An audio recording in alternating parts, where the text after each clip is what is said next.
संस्थापकाय च धर्मस्य सर्वधर्म स्वरूपिणे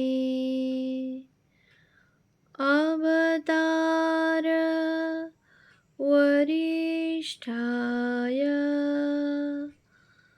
रामकृष्णाय ते नमः।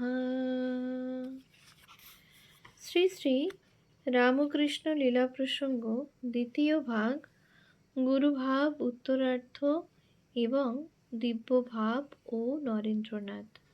পূজনীয় স্বামী শারদানন্দজি মহারাজের রচনা। পৃষ্ঠা সংখ্যা 125। শশধর পণ্ডিতের দ্বিতীয় দিবস ঠাকুরকে দর্শন। পণ্ডিত শশধর তাহার সহিত দেখা করিতে আসিবেন শুনিয়া ঠাকুরের আর ভয়ের সীমা পরিসীমা নাই। শ্রীযুত যোগেন, স্বামী যোগানন্দ, শ্রীযুত ছোট নরেন ও আর অনেককে বললেন, ওরে তোরা তখন পণ্ডিতজি যখন আসিবেন থাকিস। ভাবটা এই যে তিনি মূর্খ মানুষ, পণ্ডিতের সহিত কথা কহিতে কি বলিতে কি বলিবেন। তাই আমরা সব উপস্থিত থাকিয়া পণ্ডিতজির সহিত কথাবার্তা কহিব ও ঠাকুরকে সামলাইব। আহা, সেই ছেলে মানুষের মতো ভয়ের কথা অপরকে বুঝানো দুষ্কর। কিন্তু পণ্ডিত শশধর যখন বাস্তবিক উপস্থিত হইলেন তখন ঠাকুর যেন আর একজন। হাস্য প্রস্ফুরিতা ধরে স্থির দৃষ্টিতে তাহার দিকে দেখিতে দেখিতে তাহার অর্ধবাহ্য দশার মতো অবস্থা হইল এবং পণ্ডিত শশধরকে সম্বোধন করিয়া বলিলেন, ওগো তুমি পণ্ডিত, তুমি কিছু বলো।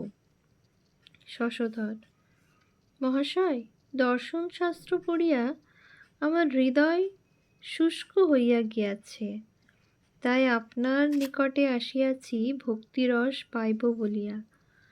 অতএব আমি শুনি, আপনি কিছু বলুন। ঠাকুর, আমি আর কি বলবো বাবু, সচ্চিদানন্দ যে কি পদার্থ তা কেউ বলতে পারে না। তাই তিনি প্রথম হলেন অর্ধনারীশ্বর। কেন না দেখাবেন বলে যে পুরুষ প্রকৃতি দুই আমি। তারপর তা থেকে আরও এক থাক নেবে আলাদা আলাদা পুরুষ ও আলাদা আলাদা প্রকৃতি হলেন। ওই রূপে আরম্ভ করিয়া আধ্যাত্মিক নিগূঢ় কথা সকল বলিতে বলিতে উত্তেজিত হইয়া ঠাকুর দাঁড়াইয়া উঠিয়া পণ্ডিত শশধরকে সম্বোধন করিয়া বলিতে লাগিলেন, ঠাকুর, সচ্চিদানন্দে যতদিন মন না লয় হয় ততদিন তাকে ডাকা ও সংসারের কাজ করা দুই থাকে। তারপর তাতে মন লয় হলে আর কোনো কাজ করবার প্রয়োজন থাকে না।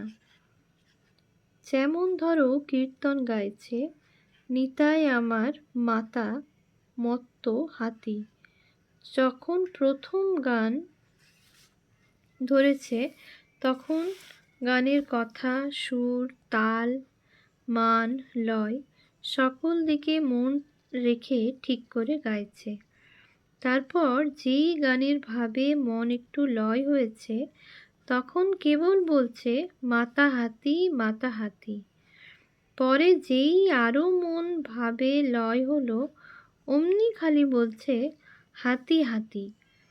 আর যেই মন আরও ভাবে লয় হলো অমনি হাতি বলতে গিয়ে হা বলেই হাঁ করে রইল। ঠাকুর ওইরূপে হা পর্যন্ত বলিয়ায় ভাবাবেশে একেবারে নির্বাক নিস্পন্দ হইয়া গেলেন এবং ওই প্রকার অবস্থায় প্রায় 15 মিনিট কাল প্রসন্নোজ্জ্বল বদনে বাহ্যজ্ঞান শূন্য হইয়া অবস্থান করিতে লাগিলেন। ভাবাবসানে আবার শশধরকে সম্বোধন করিয়া বলিলেন,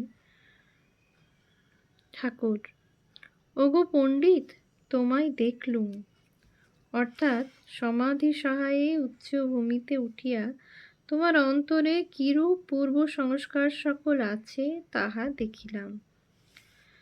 তুমি বেশ লোক, গিন্নি যেমন রেঁধে বেড়ে সকলকে খাইয়ে দাইয়ে গামছাখানা কাঁধে ফেলে পুকুর ঘাটে গা ধুতে কাপড় কাচতে যায় আর হেসেল ঘরে ফেরে না, তুমিও তেমনি সকলকে তার কথা বলে কয়ে যে যাবে আর ফিরবে না।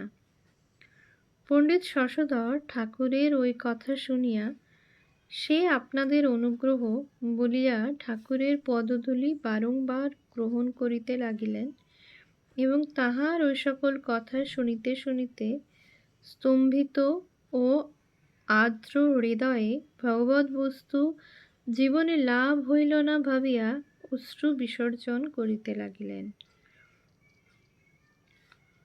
আমাদের একজন পরম বন্ধু পণ্ডিত শশধরের দক্ষিণেশ্বরে আগমনের পরদিন ঠাকুরের নিকট উপস্থিত হইলে ঠাকুর যেভাবে ওই বিষয় তাহার নিকট বলিয়াছিলেন তাহাই আমরা এখন এখানে বলিব। ঠাকুরের ওই দিনের কথা জনৈক ভক্তকে নিজে যেমন বলিয়াছিলেন। ঠাকুর: ওগো, দেখছই তো এখানে ওসব লেখাপড়া কিছু নেই, মুখ্য সূক্ষ্ম মানুষ, পণ্ডিত দেখা করতে আসবে শুনে বড় ভয় হলো। এই তো দেখছ পরনের কাপড়েরই হুঁশ থাকে না, কি বলতে কি বলবো ভেবে একেবারে জড়সড় হলুম। মাকে বললুম, দেখিস মা, আমি তো তোকে ছাড়া শাস্ত্র মাস্তর কিছুই জানি না, দেখিস। তারপর একে বলি তুই তখন থাকিস, ওকে বলি তুই তখন আসিস, তোদের সব দেখলে তবু ভরসা হবে। পণ্ডিত যখন এসে বসল তখনও ভয় রয়েছে। চুপ করে বসে তার দিকেই দেখছি, তার কথাই শুনছি। এমন সময় দেখছি কি যেন তার পণ্ডিতের ভেতরটা মা দেখিয়ে দিচ্ছে। শাস্ত্র মাস্তর পড়লে কি হবে, বিবেক বৈরাগ্য না হলে ওসব কিছুই নয়। তারপরেই সরসর করে নিজ শরীর দেখাইয়া একটা মাথার দিকে উঠে গেল আর ভয় ডর সব কোথা চলে গেল। একেবারে বিভুল হয়ে গেলুম। মুখ উঁচু হয়ে গিয়ে তার ভিতর থেকে যেন একটা কথার ফোয়ারা বেরোতে লাগলো, এমনটা বোধ হতে লাগলো।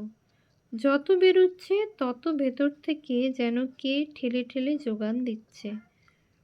ওদেশে কামারপুকুরে ধান মাপবার সময় যেমন একজন রামে রাম দুয়ে দুই করে মাপে আর একজন তার পেছনে বসে ধানের রাশি ঠেলে দেয়, সেই রূপ। কিন্তু কি যে সব বলছি তা কিছুই জানি না। যখন একটু হুঁশ হলো তখন দেখছি কি যে সে পণ্ডিত কাঁদছে, একেবারে ভিজে গেছে। ওই রকম একটা অবস্থা মাঝে মাঝে হয়। কেশব যেদিন খবর পাঠালে জাহাজে করে গঙ্গায় বেড়াতে নিয়ে যাবে, একজন সাহেবকে ভারত ভ্রমণে আগত পাদ্রী কুক সঙ্গে করে নিয়ে আসছে, সেদিনও ভয়ে কেবলই ঝাউতলার দিকে শৌচে যাচ্ছি। তারপর যখন তারা এলো আর জাহাজে উঠলুম তখন এই রকমটা হয়ে গিয়েছিল। আর কত কি বলেছিলুম। পরে এরা আমাদের দেখাইয়া সব বললে, খুব উপদেশ দিয়েছিলেন। আমি কিন্তু বাবু কিছুই জানিনি। ঠাকুরের অলৌকিক ব্যবহার দেখিয়া অন্যান্য অবতারের সম্বন্ধে প্রচলিত ঐরূপ কথা সকল সত্য বলিয়া বিশ্বাস হয়। অদ্ভুত ঠাকুরের এই প্রকার অদ্ভুত অবস্থার কথা কেমন করিয়া বুঝিব? আমরা অবাক হইয়া হাঁ করিয়া শুনিতাম মাত্র। কি এক অদৃষ্টপূর্ব শক্তি যে তাহার শরীর মনটাকে আশ্রয় করিয়া এই সকল অপূর্ব লীলার বিস্তার করিত। অভূতপূর্ব আকর্ষণে যাহাকে ইচ্ছা টানিয়া আনিয়া দক্ষিণেশ্বরে উপস্থিত করিত ও ধর্মরাজ্যের উচ্চতর স্তরসমূহে আরোহণে সামর্থ্য প্রদান করিত, তাহা দেখিয়াও বুঝা যাইত না। তবে ফল দেখিয়া বুঝা যাইত সত্যই ঐরূপ হইতেছে। এই পর্যন্ত কতবারই না আমাদের চক্ষুর সম্মুখে দেখিয়াছি অতি দেশী ব্যক্তি দেশ করিবার জন্য ঠাকুরের নিকট আসিয়াছে এবং ঠাকুরও ওই শক্তি প্রভাবে আত্মহারা হইয়া ভাবাবেশে তাহাকে স্পর্শ করিয়াছেন, আর সেই ক্ষণ হইতে তাহার ভিতরের স্বভাব আমূল পরিবর্তিত হইয়া সে নবজীবন লাভে ধন্য হইয়াছে। বেশ্যা মেরিকে স্পর্শমাত্রে ঈশা নূতন জীবন দান করিলেন। ভাবাবেশে শ্রীচৈতন্য কাহারও স্কন্ধে আরোহণ করিলেন ও তাহার ভিতরে সংশয়, অবিশ্বাস প্রভৃতি পাষণ্ড ভাব সকল দলিত হইয়া সে ভক্তি লাভ করিল। ভগবদ অবতার দিগের জীবন পাঠে ওই সকল ঘটনার বর্ণনা দেখিয়া পূর্বে পূর্বে ভাবিতাম, শিষ্য প্রশিষ্যগণের গোঁড়ামি ও দলপুষ্টি করিবার হীন ইচ্ছা হইতেই ঐরূপ মিথ্যা কল্পনাসমূহ লিপিবদ্ধ হইয়া ধর্মরাজ্যের যথাযথ সত্য লাভের পথে বিষম অন্তরায় স্বরূপ হইয়া রহিয়াছে। আমাদের মনে আছে, হরিনামে শ্রীচৈতন্যের বাহ্যজ্ঞান লুপ্ত হইত। নববিধান সমাজ হইতে প্রকাশিত ভক্তি চৈতন্য চন্দ্রিকা নামক গ্রন্থে এ কথাটি সত্য বলিয়া স্বীকৃত দেখিয়া আমরা তখন ভাবিয়াছিলাম, গ্রন্থকারীর মস্তিষ্কে কিছু গোল হইয়াছে। কি কুপমণ্ডকী না আমরা তখন ছিলাম, এবং ঠাকুরের দর্শন না পাইলে কি দুর্দশায় না আমাদের হইত। ঠাকুরের দর্শন পাইয়া এখন ছাইতে না জানি গোড় চিনি, অন্তত এই অবস্থাটাও হইয়াছে। এখন নিজের পাজি মন যে নানা সন্দেহ তুলিয়া বা অপরে যে নানা কথা কহিয়া একটা যাহা তাহাকে ধর্ম বলিয়া বুঝাইয়া যাইবে, সেটার হাত হইতে অন্তত নিষ্কৃতি পাইয়াছি।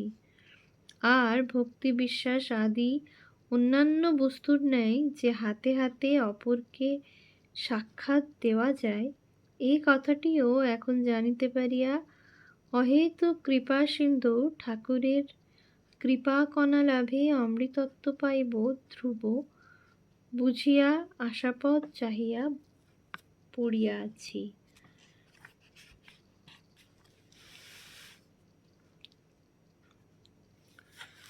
ওম শান্তি শান্তি শান্তি।